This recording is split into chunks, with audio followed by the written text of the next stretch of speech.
Welcome to Section 420, Talkin Yankees, the podcast. Make sure you subscribe to this podcast, get exclusive content such as the story I'm going to tell you right now. Only way you get that is by being a podcast subscriber. So, as we're about to dawn onto the first segment of the Subway Series, a la 2022. So some images on the screen, they were previewing the game on TV, and then, of course, they showed some of the, going back some of the moments between the two teams. Of course, one of the more infamous ones was during the 2000 World Series, where again, Clemens threw the broken bat back at Piazza. He was kind of jogging down the first base line there, and they kind of, obviously, they're trying to pump up, the game for television reasons, so he understands that. So showing these crazy things. So kind of jogged some memories back, and I remember during that 2000 season, not only you had the bat incident during the World Series, but earlier, a regular season Subway Series game between the Mets and the Yankees, Clemens, threw a fastball at Piazza's head there. Debatable whether it was on purpose or not, probably was.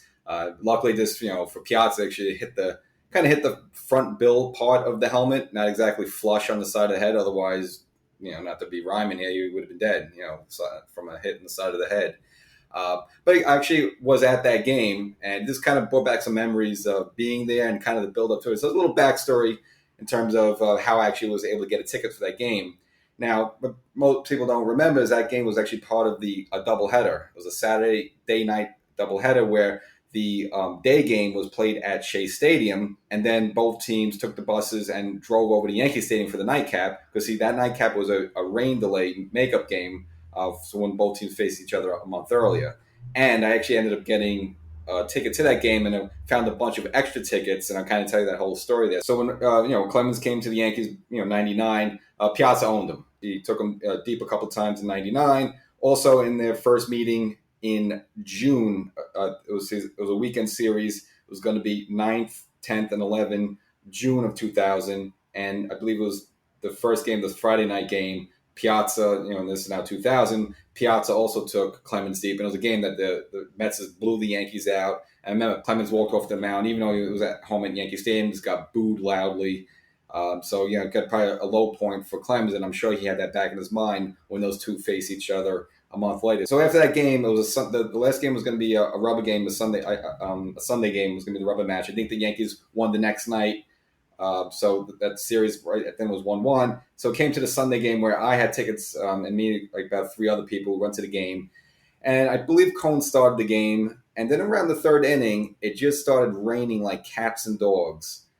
And so, of course, we were sitting in the upper deck. We all just ran up towards the very last rows of the upper deck that's covered by like the little mini roof there, and was kind of waiting it out a little bit. And they weren't sure, if they were going to be able to resume the game or it was going to have to be a makeup. So we're kind of laying around a little bit.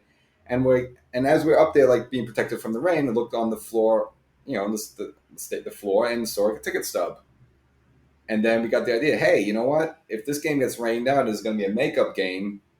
Let's get the ticket stubs, and then we'll have like 20 seats to this game. So even though it's still the rain was pouring down, we ran all over the upper deck sections looking for as many ticket stubs as there is. And you can understand, like, let's say, okay, you go to the games, the first and second inning. If you're not expecting, you're not going to need your ticket anymore. Whatever, it falls out of your pocket. You're eating a hot dog, you're having a soda, whatever. You're not paying attention. And again, this is the paper ticket, so it's all before the internet and barcodes and stuff. So all you need is that paper ticket, and you could get to a future game. So me and the other people I was with, we scour around the whole upper deck. We were getting soaked with rain, but didn't matter. We've managed to get like about 6 or 7 additional tickets. And again, we're all hoping that this game gets now canceled because it's the third inning, and then there will be a makeup date later on. So we had those 6 or 7 seats. They did eventually calling the game, and it was before the 5th inning. So again, there was going to be no continuation. They was going to have to flat out make it up. And that's when they decided, all right, the makeup game would be the next time these two teams face each other. But it was going to be, that second stone was going to be at Shea Stadium. Now you can't play the makeup game at Shea Stadium. So again, since both teams are within a stone throw of each other, and back then it'll be the Triborough Bridge, taking the Deegan to get back and forth. Say, all right. So we had the 3 games at Yankee Stadium. The Sunday game got rained out. So what we'll do is the next team, these teams face each other in July. Those games are at Shea Stadium. We'll take the Saturday game and make that part of a day-night doubleheader. So not only we had the 4 seats that we had when we went to the game, now we went around and we picked up the additional seats. So we had like 11 to 12 seats for this game. So we just had a whole bunch of us that went to the game. And I don't know the original ticket holders, if they were able to somehow, if they had season ticket plans, if they were able to get a duplicate seat to get back in the game, whatnot. We don't know that, but at least we would be able to get in the game. Yeah, we had when we went to the makeup game. And, interesting enough, this little side note. So the day game at Shea Stadium, now that was the return of Doc Gooden, who came back to the Yankees in 2000, and just ironically, of all teams, was going to face the Mets at Shea Stadium. So just a cool moment from there.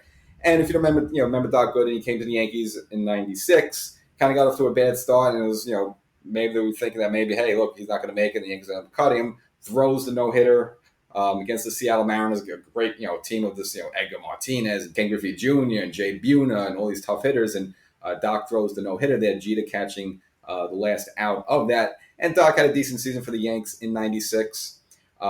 Unfortunately, because since he wasn't used to the workload, because he missed some time because of the strike, and of course some of the drug suspensions. By the time September came around, he had dead arm. So even though he was part of the '96 Yankee championship team, he wasn't really able to get involved in any of the postseason fray of that, just because they pretty much shut him down for the year. Now he was with the Yankees again in '97, and in that divisional series against Cleveland, that was the game that Mariano blew and actually gave up the 2-run home run to Sandy Alomar.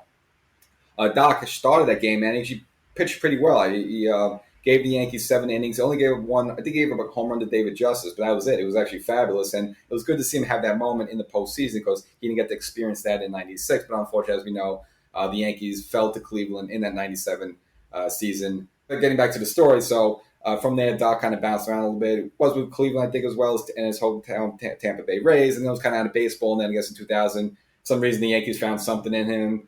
They signed him. And he kind of at that point was no longer the power pitcher. I mean, he wasn't even a power pitcher really anymore in '96. But by that point, I think he developed the splitters as kind of a technical hit the spots type of pitcher. And it was around for a brief cup of coffee.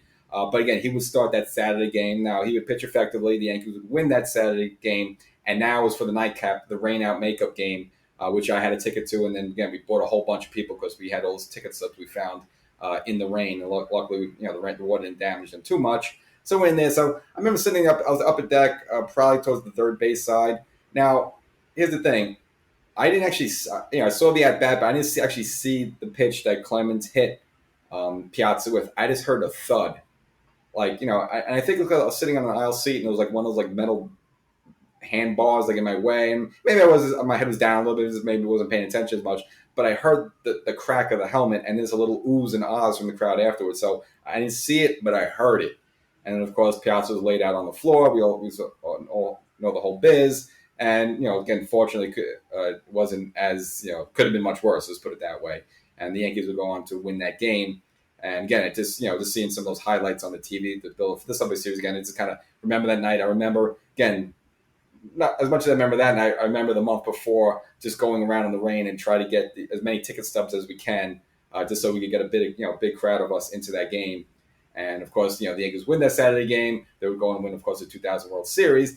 And interesting enough, now getting back to Doc Gooden, I actually met him a few times just for an autograph situation. So one time was at Yankee Stadium. It was kind of perpendicular from the stadium. They had this little thing they used to do way back when where they would bring in Ron Bloomberg. They would bring in Joe Pepitone, and someone like a Doc Gooden would sit there at a table. And it's you give $20 or $10 for $10 for a pitcher, $20 for a ball. And they kind of signed a few. So Doc was there. I think I got a signed picture from him. And he was kind of he was talking to someone. I don't even think he made eye contact with me. He was just kind of yeah, whatever.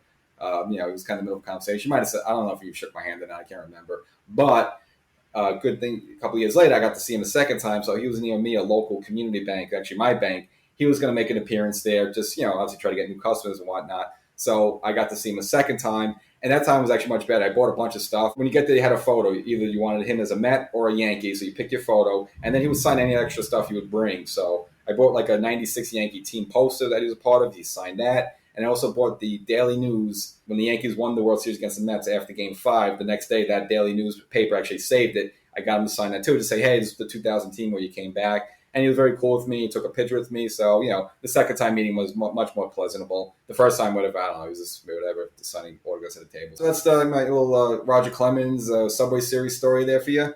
Again, as a podcast subscribe, get more of these stories like this, a little off the cuff, a little different, just kind of a fan's experience of it.